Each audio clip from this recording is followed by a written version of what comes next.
नमस्कार दोस्तों। देखिए मित्रों, हम डेविड कोल्ब का आनुभाविक अधिगम का सिद्धांत पढ़ रहे थे और आज इसको पूरा अच्छे से बहुत डिटेल में पढ़ेंगे, एक एक चीज को समझते हुए। तो इसमें आपको समझने में अच्छा खासा अपना मस्तिष्क लगाना पड़ेगा, बार बार वीडियो को देखना पड़ेगा, तब जाकर के आप ये चीजें जो है बहुत अच्छे से समझ पाएंगे। तो काफी महत्वपूर्ण चीजें हैं। देखिए, कोल्ब ने आनुभाविक अधिगम के क्षेत्र में अपने कार्य का आधार जॉन डीवी, पियाजे और लेविन को माना था।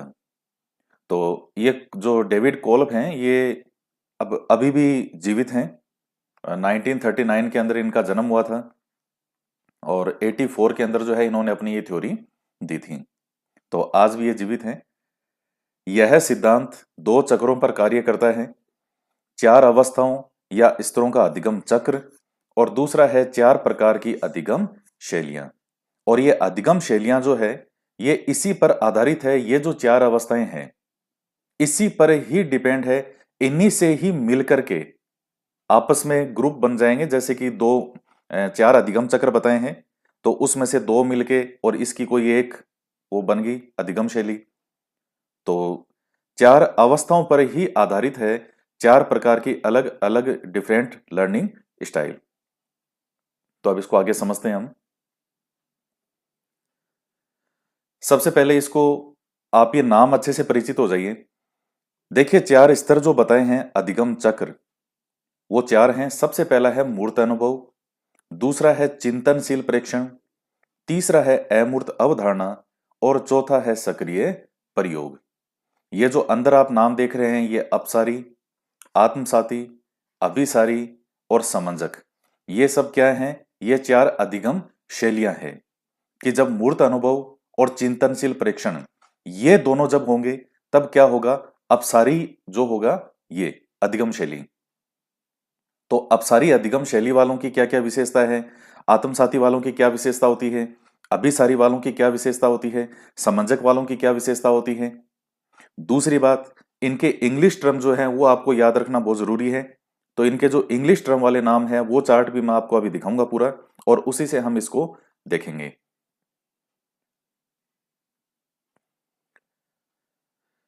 देखिए, सबसे पहले अब इसको अच्छे से समझना आप। ये है कॉन्क्रीट एक्सपीरियंस, यानी इसकी शॉर्ट के अंदर जो बाद में इसको लिखा गया है, वो है सी ई। इस टर्म से इसको संबोधित किया गया है। और कॉन्क्रीट एक्सपीरियंस को हिंदी के अंदर जो है वो हमने लिखा था मूर्त अनुभव। इसके बाद में देखिए, दूसरा अधिगम चक्र का नेक्स्ट जो पार्ट है वो है रिफ्लेक्टिव ऑब्जर्वेशन। रिफ्लेक्टिव ऑब्जर्वेशन को इस तरह से लिखा गया है आरओ, इस टर्म से संबोधित किया गया है। और हिंदी में हम इसको कहते हैं चिंतनशील प्रेक्षण। इंग्लिश टर्म याद करेंगे तो ज्यादा सही रहेगा, नहीं तो फिर कंफ्यूजन रहेगा हिंदी नाम में। तीसरा आता है अब्स्ट्रैक्ट कंसेप्चुअलाइजेशन। इसे हम हिंदी में इस तरह से लिखेंगे एसी, इससे संबोधित करेंगे। और नेक्स्ट जो आता है एक्टिव एक्सपेरिमेंटेशन, तो इसे हम लिखते हैं ए ई। ये चार अधिगम चक्र हैं। पहला हो गया सीई, दूसरा आरओ, तीसरा एसी, और चौथा हो गया ए ई। अब ये चक्र में देखिएगा क्या है, किस प्रकार से है। तो सबसे पहले हम बात कर रहे हैं कॉन्क्रीट एक्सपीरियंस के बारे में। कॉन्क्रीट एक्सपीरियंस क्या होता है? अब देखिए, ये चीज आप समझेगा, बहुत आपको दिमाग लगाना पड़ेगा इसमें। कोई इतना भी आसान नहीं है साइकोलॉजी की। ठीक है, यूं ही बातें करते करते ही पूरा हो गया। इसको दिमाग आपको बहुत लगाना पड़ेगा। अच्छे से इसको समझिए, पूरा ध्यान मगन होकर के। एक भी पॉइंट अगर आपका ध्यान हट गया तो फिर वही बात है, वो चीज समझ में नहीं आएगी। इन्होंने क्या बताया? अधिगम चक्र। हम पहले अधिगम चक्र के बारे में देख रहे हैं कि किस प्रकार से जो है कोई व्यक्ति या बालक सीखता है। तो सबसे पहले वो क्या करता है और उसके बाद में वो एक्टिव तक पहुंचेगा। तो कॉन्क्रीट एक्सपीरियंस क्या होता है? मूर्त अनुभव। ये सिद्धांत किस चीज का है? अनुभविक अधिगम, यानी एक्सपीरियंस करके सीखना, यानी अनुभव करके सीखना, या हम कहते हैं करके सीखना। तो सबसे पहले हमने कॉन्क्रीट एक्सपीरियंस, यानी हमने किसी चीज का कोई मूर्त अनुभव किया।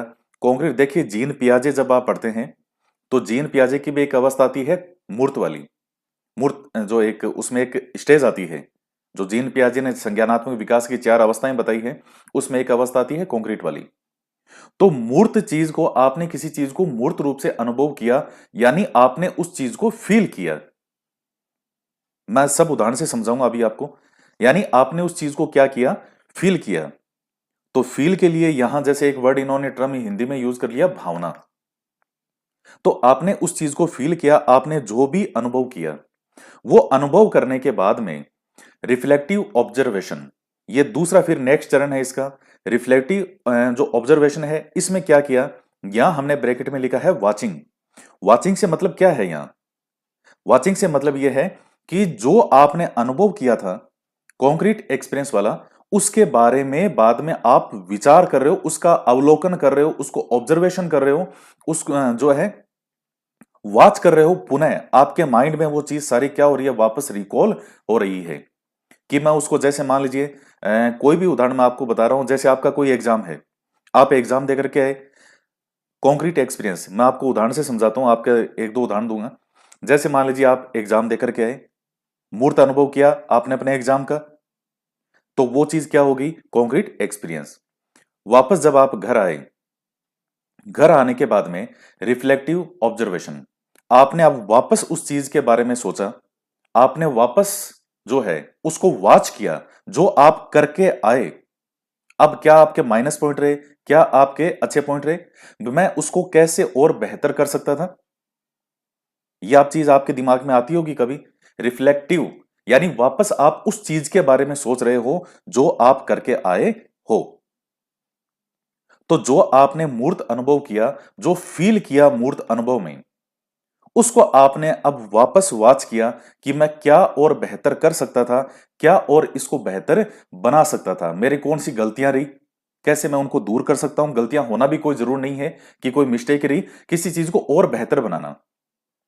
जैसे मान लीजिए महेंद्र सिंह धोनी ने किसी मैच में यहां रन बनाए 45 रन। अब धोनी ने वापस आने के बाद में यह सोचा, जब धोनी वापस आ गया आउट हो गए, तो धोनी ने यह सोचा कि यार मैं इस शॉट पे गलत आउट हुआ, मैं और बेहतर बना सकता था, मैं इसको हंड्रेड में भी कन्वर्ट कर सकता था। तो यहां क्या है, रिफ्लेक्टिव ऑब्जर्वेशन क्या होता है, जो आपने मूर्त अनुभव किया है उसके बारे में उसको वॉच करना, और वॉच करने के बाद में उसका अवलोकन करने के बाद में, देखिए ऑब्जर्वेशन, उसका अवलोकन करना, रिफ्लेक्टिव जो आप मूर्त अनुभव करके आए हो, तो उसको वॉच करने के बाद में, अवलोकन करने के बाद में, अब आपके माइंड में कुछ नए आइडियाज, कुछ नए कंसेप्ट, और यही है अब्स्ट्रैक्ट कंसेप्चुअलाइजेशन।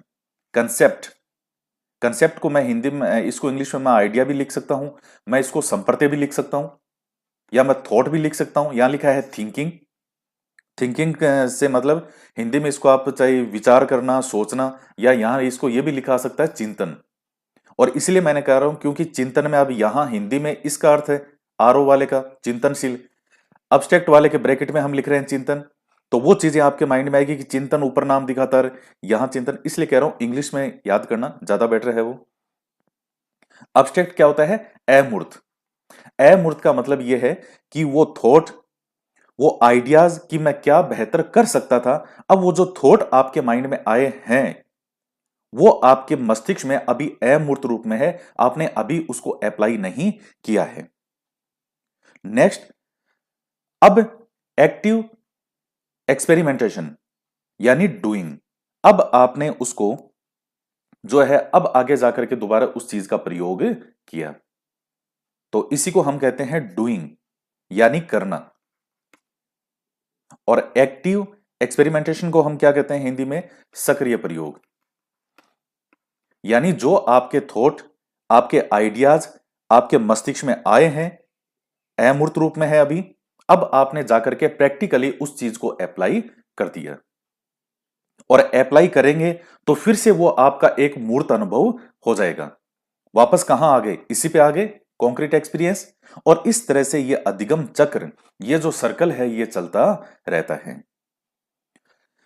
मैं फिर से इसको रिवीजन कर रहा हूं, अच्छे से सुनिएगा इसको। देखिए कॉन्क्रीट एक्सपीरियंस में, जैसे मान लीजिए आप एग्जाम दे करके आए, जैसे मैंने कोई आपका क्या लिया, टेस्ट पेपर, या कोई टेस्ट सीरीज है पूरी। अब टेस्ट सीरीज में मान लीजिए आपने पेपर दिया, पेपर देने के बाद में वो आपने मूर्त अनुभव किया, वो जो पेपर था उसको फील किया आपने, एहसास किया, वो पेपर दिया ही आप। वो पेपर देने के बाद में जब आपने वापस ऑब्जर्व किया कि मैं जो पेपर दे करके आया हूं, यानी जो मूर्त अनुभव जिस पेपर का मैंने किया है, मैं क्या उसको बेहतर बना सकता था, क्या क्या मेरी गलतियां रही। आप एग्जाम भी कभी दे करके आते हो तो आपके माइंड में ये चीज आती होगी, यार मेरे ये क्वेश्चन मेरे आते हुए गलत हो गए, कुछ पॉइंट ऐसे लगेंगे यार मैं इनको पढ़ता तो और ज्यादा बेटर होता, ये चीज मैंने मिस कर दी थी। तो आप और ज्यादा उसको बेटर करना चाहोगे, रिफ्लेक्टिव ऑब्जर्वेशन। और उसके बाद में अब मैं कैसे उस चीज को बेटर कर सकता हूं, पहले वाली चीज को वॉच करना, रिफ्लेक्टिव ऑब्जर्वेशन, और अब मैं उसको कैसे बेहतर कर सकता हूं, वो जो आपके आइडियाज हैं वो आएगा अब्स्ट्रैक्ट कंसेप्चुअलाइजेशन। यानी इसको हम हिंदी में क्या कहते हैं, अमूर्त अवधारणा, संप्रत्यय, विचार, थॉट। और अब आगे जाकर के भविष्य में मैंने दोबारा पेपर दिया तो वहां जाकर के मैंने उस चीज को अप्लाई किया कि मैं जो पहले से कुछ जो मैंने मिस्टेक वगैरह की थी, या जो मेरे आइडियाज इस बार विचार थे कि मुझे कैसे अपने आप को और बेहतर इस पेपर को करना है, और वो मैंने अब जाकर के पेपर में उसको अप्लाई कर दिया। तो ये चीज जो क्या है, डूइंग, एक्टिव एक्सपेरिमेंटेशन। तो वो जो आपने अब पेपर जाके आपने वहां अप्लाई किया है उस चीज को, डूइंग से ये सक्रिय प्रयोग, तो वो चीज अब आपके लिए वापस जो क्या हो जाएगी, एक मूर्त अनुभव हो जाएगी। फिर आप फिर से उस चीज का एहसास करोगे, जो है फिर से वाच करोगे, और इस तरह से ये सर्कल चलता रहता है। जैसे महेंद्र सिंह धोनी है, मैंने आपको बताया उसने 45 रन बनाए, फिर जब वो आउट होकर के ऊपर गया तो वहां जाकर के जब वो बैठते हैं रूम में, तो वहां जाकर के धोनी ने इस चीज को ऑब्जर्वेशन किया, अपने थॉट, अपना जो पहले वाली चीज देखी, यार मैं कैसे आउट हुआ, मेरे कुछ शॉट उसने ऐसे देखे कि ये शॉट इस बॉल पे मैं मेरा 4 ही हुआ, मैं इस बॉल पे 6 भी मार सकता था, जिस बॉल पे मैं आउट हुआ उस बॉल को मैं रोक सकता था। उसने वो चीजें वॉच की, पहले की, तो हमने यहां लिखा है वॉचिंग। और उसके बाद में कि इस बार मैं इस तरह की गेंद पे इस तरह के शॉट लगाऊंगा और इस तरह से मैं इन प्लेयर को खेलूंगा, उसने अपने दिमाग में एक चीज तैयार की, अब्स्ट्रैक्ट अमूर्त अवधारणा। और आगे जाकर के फिर से नया मैच होगा तो धोनी वहां उस चीज को अप्लाई करेगा और फिर से उसके पास में वो एक मूर्त अनुभव होगा। तो ये तो आपका हो गया, और मुझे आशा है कि बहुत अच्छे से आपके ये चीज क्लियर हुई होगी। तो इनके नाम जो है ये सब आपको ध्यान में रखने हैं। तो ये तो हो गया पहला कॉन्क्रीट एक्सपीरियंस, ये दूसरा, ये तीसरा, और ये हो गया चौथा। अब देखिए कोल्ब क्या कह रहे हैं कि चार, ये जो अधिगम चक्र मैंने बताया है, तो ये कोई अब हर व्यक्ति जो है वो इस हिसाब से नहीं सीख सकता। जरूरी नहीं है कि हर व्यक्ति जो है वो इसी, ये जो चक्र बना हुआ है इसमें कॉन्क्रीट एक्सपीरियंस पहला यही लेगा, फिर वो यहां आएगा, फिर वो यहां आएगा, फिर यहां जाएगा, फिर ये इस तरह से चक्र चलता रहेगा। हर व्यक्ति इसी चीज को फॉलो करे ये कोई जरूर नहीं है। क्यों? क्योंकि इंडिविजुअल डिफरेंस, व्यक्तिगत विभिन्नताएं होती है, व्यक्तिगत विभिन्नताएं, बुद्धि, व्यक्तित्व, वो सब चीजें आती है। जो व्यक्तिगत विभिन्नताएं होती है, इंडिविजुअल डिफरेंस होते हैं, तो हर व्यक्ति तो इस हिसाब से नहीं चल सकता। तो सबकी अपनी अपनी डिफरेंट स्टाइल जो होती है, यानी सबकी अपनी अपनी अलग जो है वो सीखने की शैलियां होती हैं। तो उसमें जैसे कॉन्क्रीट एक्सपीरियंस और रिफ्लेक्टिव ऑब्जर्वेशन, जिसमें ये दोनों चीजें होती है, जो यहां तक जो ये कॉन्क्रीट एक्सपीरियंस लेता है और फिर उसके बारे में जो है वो पहले की चीजों को वॉच करता है, तो ये जो लोग होते हैं इन दो को मिला करके सीई, और जिसमें रिफ्लेक्टिव ऑब्जर्वेशन आरओ, तो जिसमें सीई और आरओ होता है, वो विद्यार्थी जो है वो कौन सी जो होते हैं, टाइप कह सकते हो आप इसको, चाहे टाइप हो गया, या उनका नेचर आप कह सकते हो, या किस जो दिशा में या किस डायरेक्शन में वो जाएंगे।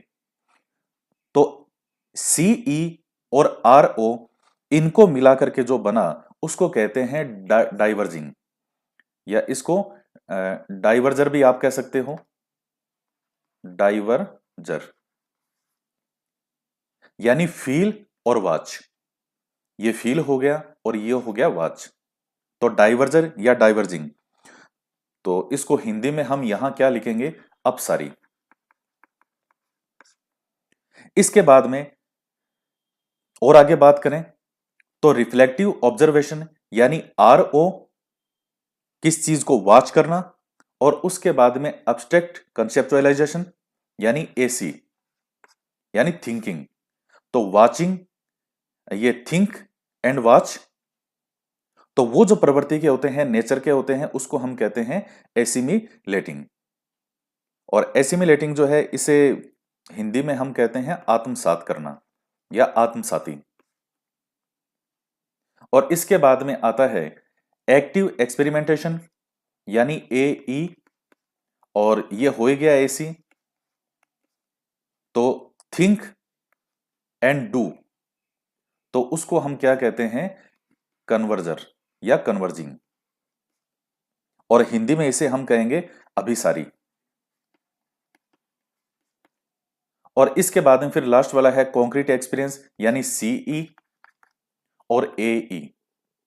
तो ये दोनों जिसमें होगी, जो ये चीजें होगी, तो एई और सीई यानी फील एंड डू, तो उसे हम क्या कहते हैं, एकोमडेटिंग। तो इसको एकोमोडेटेड भी लिख देते हैं। क्या होता है, समंजक। तो अब देखिए, अब सारी प्रवृत्ति वाले जो होते हैं, देखिए जिसमें सीई कॉन्क्रीट एक्सपीरियंस होगा और आरओ होगा यानी फील एंड वॉच। तो इन दोनों जो अधिगम चक्र के चार जो बताए हैं चक्र, जिसमें सीई और आरओ जो पाया जाएगा, या जो अधिकतम जिसमें ये चीजें दोनों ज्यादा होगी, सी और आरओ वाले, तो वो किस प्रवृत्ति होंगे, अपसारी प्रवृत्ति के होंगे। और अपसारी प्रवृत्ति का मतलब देखिए, अपसारी का मतलब होता है अलग अलग दिशाओं में जो सोच सकता हूं। तो इसमें आपको जो सर्जन करने वाले लोग जो हैं, वो आपको अपसारी के अंदर मिल जाएंगे, डाइवर्जर में। और इसके अलावा जैसे मान लीजिए कोई फाइन आर्ट से संबंधित है, कला से संबंधित हो गया, या कोई आर्टिस्ट है वो हो गया, या कोई म्यूजिशियन है वो इसमें आ जाएगा। तो और बाकी इसके अलावा जैसे ये उदाहरण है, ये लोग इस दिशाओं में जाते हैं जिनमें ये दोनों चीजों की क्या पाई जाती है, प्रधानता होती है, जो इस तरह से सोचते हैं। और इनका जो मुख्य एक जो मोटो होता है, वो है कि ये चीज क्यों है, यानी डाइवर्जर वाले जो होते हैं, इनका ये एक ये रहता है कि कोई चीज है तो वो क्यों है, उसका जो कारण है वो ये खोजते हैं। इसके बाद में देखिए दूसरा मैंने आपको बताया है आत्मसाती वाला, एसिमिलेटर्स या एसिमिलेटिंग। इसमें क्या होता है, ये हर चीज को क्या करना चाहते हैं, आत्मसात करना चाहते हैं। मैं और ज्यादा कैसे उस चीज को बेहतर कर सकता हूं, और ज्यादा मैं इसमें क्या करूं, और ज्यादा मैं क्या अपने अंदर आत्मसात करूं, और ज्यादा मैं क्या सीखूं। तो इसे एक लाइन इंग्लिश में भी आ जाता है, हाउ कैन आई नो, मैं और ज्यादा जो है वो कैसे जानूं या कैसे जान सकता हूं। तो इसमें जैसे मान लीजिए साइंस वाले जो हैं, या मैथ वाले जो होते हैं, या कोई सिद्धांत वगैरह होते हैं, तो जिसमें रिफ्लेक्टिव ऑब्जर्वेशन और एसी, आरओ और एसी, ये दोनों चीजें होगी, जिनमें इन दोनों की प्रधानता पाई जाएगी, वो साइंस और मैथ या कोई सिद्धांत से संबंधित चीजें जो होती है, जैसे सिद्धांत वगैरह तो साइंस में आएगी, तो उससे संबंधित जो चीजें हैं वो होंगे आत्मसाती प्रवृत्ति के, आत्मसात करने वाले। और इसके बाद में देखिए तीसरा आता है अभिसारी, थिंक एंड डू। तो अभिसारी वाले जो होते हैं कि कोई चीज जो है वो कैसे है, और एक ही पॉइंट पे, जैसे मान लीजिए सेंटर पॉइंट एक ही, ये प्रैक्टिकल जो है, प्रैक्टिकल रूप में कोई कार्य को करना ज्यादा पसंद करते हैं। जैसे मान लीजिए, कैसे इसका उदाहरण में जैसे आप समझ लीजिए, अ, कोई इंजीनियर है, तो वो इंजीनियर जो होंगे वो किस में आएंगे, इसी में आएंगे, अभिसारी वाले में। यानी प्रैक्टिकली किसी चीज को कैसे किया जाए। ये जो है कोई बहुत ज्यादा अलग अलग दिशाओं में नहीं है, जो अपसारी वालों की तरह नहीं कि वो बहुत कितनी तरीके से सर्जन कर सकता है, इस तरीके से नहीं। लेकिन कोई चीज जो है अभिसारी के अंतर्गत क्या है, कोई कैसे करना है, तो उसको प्रैक्टिकली कैसे जो है ज्यादा बेहतर बनाया जाए। तो वो जो लोग होते हैं वो इसमें आते हैं कन्वर्जिंग में, यानी अभिसारी में। और फिर जो लास्ट में है मैंने आपको बताया समंजन, एकोमडेटिंग, फील एंड डू, यानी सीई और एई। तो इसमें कौन कौन आते हैं? जैसे मार्केटिंग करने वाले जो लोग होते हैं, या और भी इस तरह की कोई चीजें हैं, जैसे जिनका दिमाग इस तरह की चीजों में चलता है कि मूर्त अनुभव किया और अब उसको कर दिया। तो इस तरह की जो चीजें हैं वो इसमें आते हैं, किसमें? समंजन में। जैसे मतलब मार्केटिंग से मतलब हो गया, और तो यही मेन मेन चीजें हैं। तो ये जो है ये कॉल वाला आपका कंप्लीट होता है। और एक बार जो है मैं फिर से ये रिपीट कर रहा हूं। देखिए, सबसे पहले मैंने आपको क्या समझाया, कॉन्क्रीट एक्सपीरियंस, जो अधिगम चक्र चार बताए हैं इस चक्र में।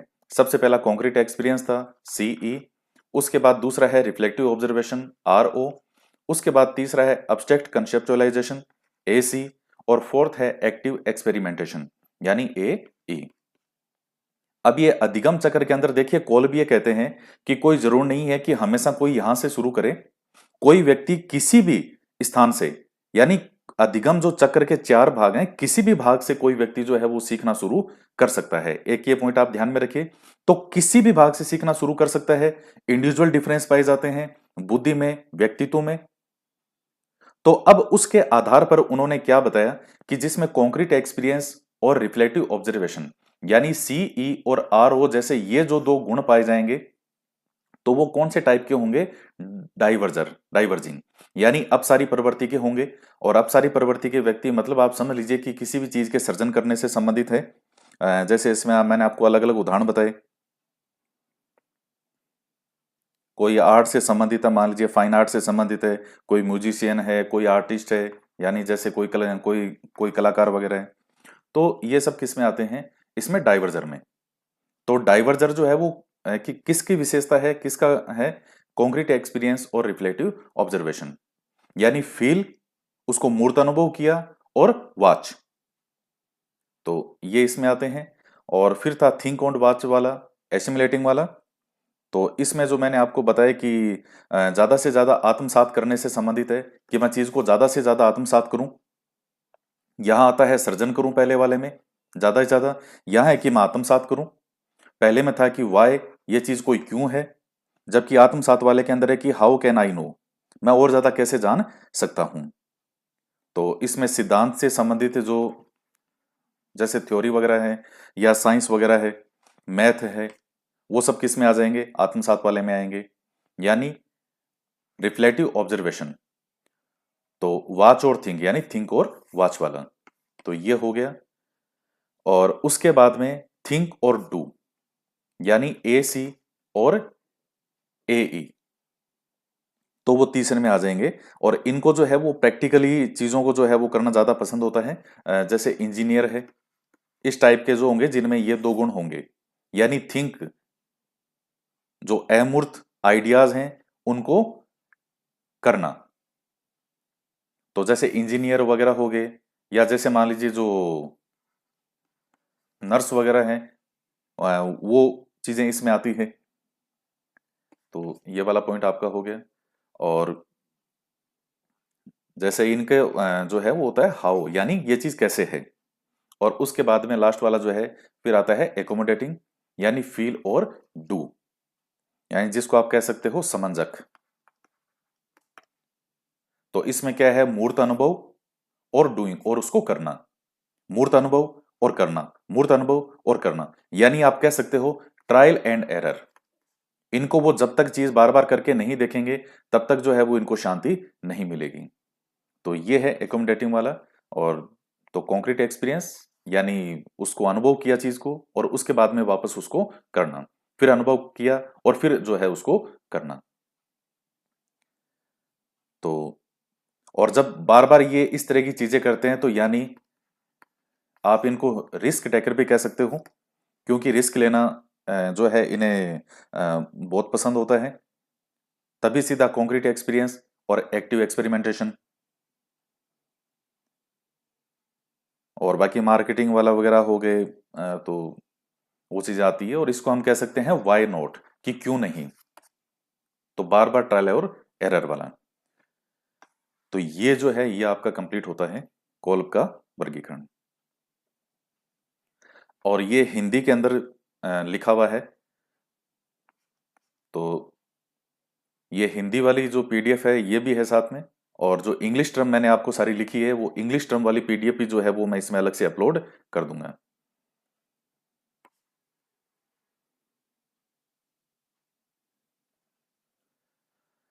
तो आनुभाविक अधिगम चक्र, तो इसमें मैंने आपको बता दिया, सारा समझा चुका हूं मैं।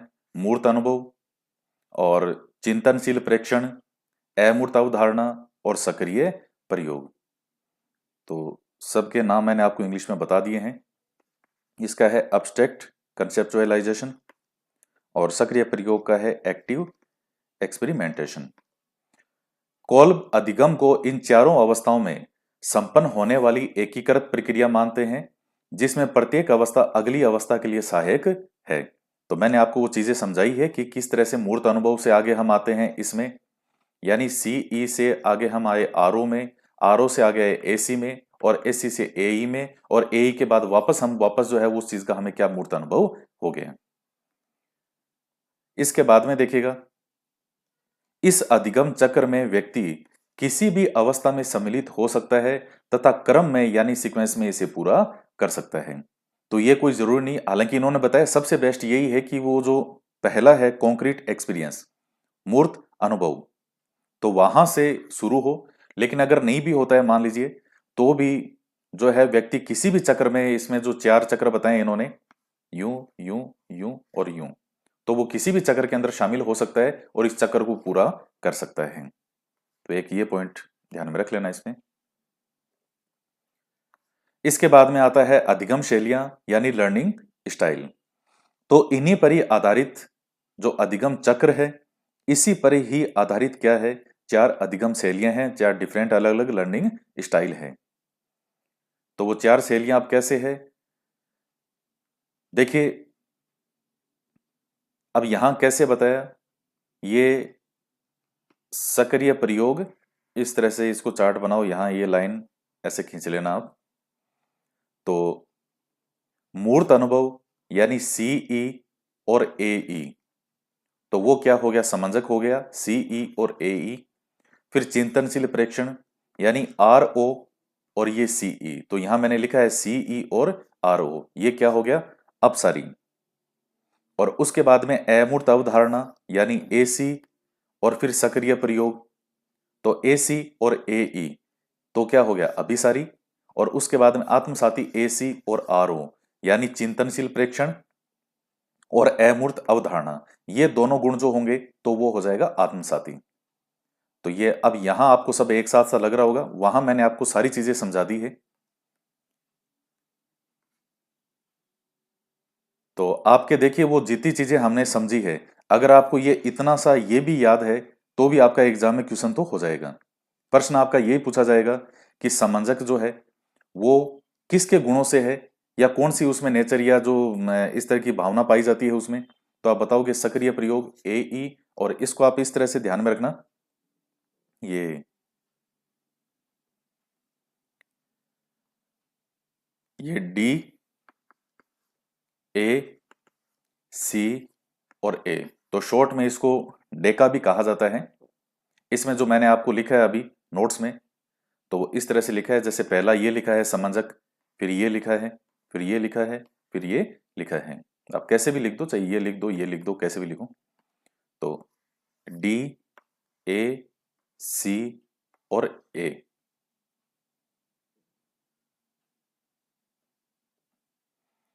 तो कभी एग्जाम में क्वेश्चन आएगा वो अभिसारी का पूछेगा आपसे, कि बताइए ये किसका है या गुण जो है, तो आप बताएंगे कि ए सी यानी अमूर्त अवधारणा और ए ई यानी सक्रिय प्रयोग। तो मूर्त अनुभव और सक्रिय प्रयोग तो समंजक, मूर्त अनुभव और चिंतनशील प्रेक्षण तो अपसारी, फिर अमूर्त अवधारणा और सक्रिय प्रयोग तो अभिसारी, अमूर्त अवधारणा और चिंतनशील प्रेक्षण तो हो जाएगा आत्मसाती। तो ये वाला आपका कंप्लीट हो गया। अब इसके बाद में देखिए कॉल रोजर्स का एक छोटा सा और आता है थ्योरी, कार्ल रोजर्स का अनुभवजन्य अधिगम आसान सा है, छोटा सा है, इसमें कोई ज्यादा वैसे नहीं है। अमेरिकी मूल के मानवतावादी मनोवैज्ञानिक थे। जैसे ये मेस्लो वगैरह हैं, अब्राहम मेस्लो वगैरह, जो मानव को अधिक महत्व देते हैं, मानवीय मूल्यों को अधिक महत्व देते हैं। तो अमेरिकी मूल के मानवतावादी मनोवैज्ञानिक थे। अधिगम की प्रकृति के आधार पर इसे दो भागों में बांटा, संज्ञानात्मक अधिगम और अनुभवजन्य अधिगम। तो संज्ञानात्मक अधिगम क्या होता है और अनुभवजन्य अधिगम क्या होता है? तो सबसे पहले देखते हैं संज्ञानात्मक अधिगम को क्या है। कि संज्ञानात्मक अधिगम को जब तक किसी उपयोग में नहीं लाया जाता तब तक वह अपने आप में पूरी तरह निरर्थक होता है। अतः शब्द ज्ञान, जोड़, बाकी, गुणा, भाग की जानकारी, ऐतिहासिक घटनाएं आदि इसी प्रकार के अधिगम में आते हैं। यानी संज्ञानात्मक अधिगम में क्या क्या चीज, देखिए संज्ञान से मतलब ही हो गया मानसिक रूप से जो भी मानसिक क्रियाएं हैं, विचार, चिंतन, वो सब चीजें किस में आती है? संज्ञान में आती है। तो जो संज्ञानात्मक अधिगम, तो क्या इसके बारे में कहते हैं, होता क्या है? पहले ये जो शब्द ज्ञान, जोड़, बाकी, ये सब चीजें किस में आती है? इनके अनुसार, कॉल रोजर्स के अनुसार, तो वो संज्ञानात्मक अनुभव में आती है। और जब तक इसे किसी उपयोग में नहीं लाया जाता तो वह अपने आप में पूरी तरह निरर्थक होता है। तो एक तो यह हो गया। उसके बाद है अनुभवजन्य अधिगम में ज्ञानार्जन के साथ अनुभव को जोड़ा जाता है। इस प्रकार के अधिगम में अर्जित ज्ञान को उपयोग में लाने का संबंध होता है। तो जैसे और इसमें अधिगमकर्ता की अपनी व्यक्तिगत रुचि का पूरा समावेश पाया जाता है। तो अनुभवजन्य अधिगम के अंदर क्या होता है कि जो हम ज्ञान ग्रहण कर रहे हैं उसके साथ हमारा अनुभव है उसको भी जोड़ा जाता है। तो फिर इस प्रकार के अधिगम में अर्जित ज्ञान को उपयोग में लाने का संबंध होता है। यानी देखिए सीधा सा है, अनुभवजन्य अधिगम का मतलब है कि जो भी हमने हमारे अनुभव से ग्रहण किया है और जो अब हम नया ज्ञान ग्रहण कर रहे हैं तो उनको आपस में जोड़ना, और उसके आधार पर जो है फिर जो है उसको एक्टिव जो है या जो कार्य है वो करना। तो ये दो सिंपल सी चीजें थी, कॉल रोजर्स का अनुभवजन्य अधिगम, संज्ञानात्मक अनुभव, और दूसरा है अनुभवजन्य अधिगम। अब एक बात जो है इसमें कॉल रोजर्स ने एक पॉइंट और बोला है, इन्होंने इन्होंने कहा है कि देखिए जो संज्ञानात्मक अनुभव है, अब संज्ञानात्मक अनुभव में मैंने आपको बताया क्या क्या होता है उसमें, जैसे शब्दों का ज्ञान होता है, जोड़, बाकी, गुणा, भाग की जानकारी, गणितीय सूत्र वगैरह, भौगोलिक और ऐतिहासिक घटनाओं की जानकारी, वो सब किस में आती है? संज्ञानात्मक अनुभव में। तो कॉल रोजर्स ये कहते हैं कि जो सामान्य जो शिक्षा प्रणाली है, जो हमारा एजुकेशन सिस्टम है, उसमें अधिकतर जो शिक्षण कार्य है वो किस प्रवृत्ति का होता है? इसी संज्ञानात्मक प्रकृति का होता है। आपकी भी एजुकेशन जो पूरी हुई है, पहली क्लास से लेकर के 12वीं तक जो आपने पूरा किया है, तो यही चीजें हैं, भौगोलिक यानी ज्योग्राफी, ऐतिहासिक यानी हिस्ट्री वाली, और मैथ वगैरह, ये यही चीजें आई है सारी। तो उन चीजों का अब किसी ने मान लीजिए पढ़ाई छोड़ के 12वीं तक की पढ़ाई कर ली, तो वो चीजें प्रैक्टिकली उसके जीवन में कितनी काम आ रही है वो, अगर आप वैसे देखेंगे तो वो चीजें जीवन में उतनी काम नहीं आ रही है। ये संज्ञानात्मक का एक बहुत बड़ा माइनस पॉइंट है। और इसलिए कॉल रोजर्स ये कहते हैं कि संज्ञानात्मक जो शिक्षण होता है वो निरर्थक होता है, क्योंकि उसमें जो हमारा एजुकेशन प्रणाली है उसमें कोई बच्चों की क्या रुचि है, क्या उनका इंटरेस्ट है, वो जीवन में चीज कितनी काम आने वाली है, उस चीज को नहीं देखा जाता। तो इसलिए इन दोनों के अंदर देखा जाए तो अनुभवजन्य अधिगम जो है वो कहीं ज्यादा महत्वपूर्ण है कॉल रोजर्स के अनुसार। तो ये थोड़ा पॉइंट आप ध्यान में रखिएगा। ये आपका रोजर्स का जो है वो कंप्लीट हो गया। और यहाँ जो ये एक चार्ट है हिंदी के अंदर डेविड कॉल वाला, तो वो मैंने लिखा है। इसको जो ये बुक के अंदर एक पेज है, इसको आप ध्यान में रखिए। और ये जो इंग्लिश वाली पीडीएफ है ये ज़्यादा बेटर अच्छे से समझ में आएगी आपके इंग्लिश टर्म, तो ये वाली भी मैं अलग से इसमें अपलोड कर दूंगा। एक ये पेज है और एक इसमें ये पेज है। तो ये वही है जो अधिगम चक्र वाला है, और अभी ऊपर इंग्लिश वाला था उसमें लर्निंग जो स्टाइल है वो भी थी। तो कॉन्क्रीट एक्सपीरियंस, यानी आपने उस चीज को, ये डूइंग से मतलब वो ये वाला डू मत समझ लेना यहाँ पे, मतलब यहां आपने उस चीज को अनुभव किया, फील। तो डूइंग, हैविंग एन एक्सपीरियंस। यहां आपने उसको रिव्यू किया, रिफ्लेक्टिंग ऑन द एक्सपीरियंस। आपने जो रिव्यू, आपने जो किया यहां कॉन्क्रीट एक्सपीरियंस में, उसको आपने बाद में रिव्यू किया, ऑब्जर्व किया, अवलोकन किया, वॉच किया, और उसके बाद में कंक्लूडिंग या लर्निंग फ्रॉम द एक्सपीरियंस। और उसके बाद फिर क्या है, प्लानिंग, जो है प्लानिंग आउट या trying out what you have learn. तो यहां जो ये वर्ड है प्लानिंग, ये अकेला प्लानिंग नहीं है, प्लानिंग आउट इस तरह से है, और फिर ट्राइंग आउट। तो आपने जाकर के उसको सक्रिय रूप से उस कार्य को किया, जो यहां अमूर्त रूप में आपके दिमाग में कोई निष्कर्ष निकला होगा, तो वहां जो है फिर आपने उसको अप्लाई किया, और फिर से वो आपके लिए जो है वो एक मूर्त अनुभव हो गया। तो इस प्रकार से है। तो आप ये वाला जो चार्ट है, इस चार्ट को आप अच्छे से कीजिएगा। तो आशा है आपके बहुत अच्छे से समझ में आया होगा। मैं जितना सरल भाषा में आपको समझाने की कोशिश हो सकती थी वो मैंने किया है। और साइकोलॉजी में देखिएगा, कुछ चीज़ें आप नहीं पढ़ेंगे तो आपको मुश्किल भी लगेगी। और अब जैसे किसी स्टूडेंट ने जिंदगी में कभी साइकोलॉजी नहीं पढ़ी, और वो पहली बार के अंदर चाहता है कि एक बार के अंदर उसको ये सारी चीज़ें फटाफट उसके दिमाग में चली जाए, तो इतना भी आसान नहीं होता। आप एक वीडियो को बार बार देखें, 2 बार देखें, 3 बार देखें, 4 बार देखें। अगर क्वेश्चन आएगा कॉल्व का, तो इसमें से बाहर नहीं आएगा जो मैंने आपको समझा दिया है, चाहे कैसा भी प्रश्न बना ले वो इससे बाहर नहीं आएगा। तो आज के वीडियो में इतना ही। मिलते हैं नेक्स्ट वीडियो में। जय हिंद, जय भारत।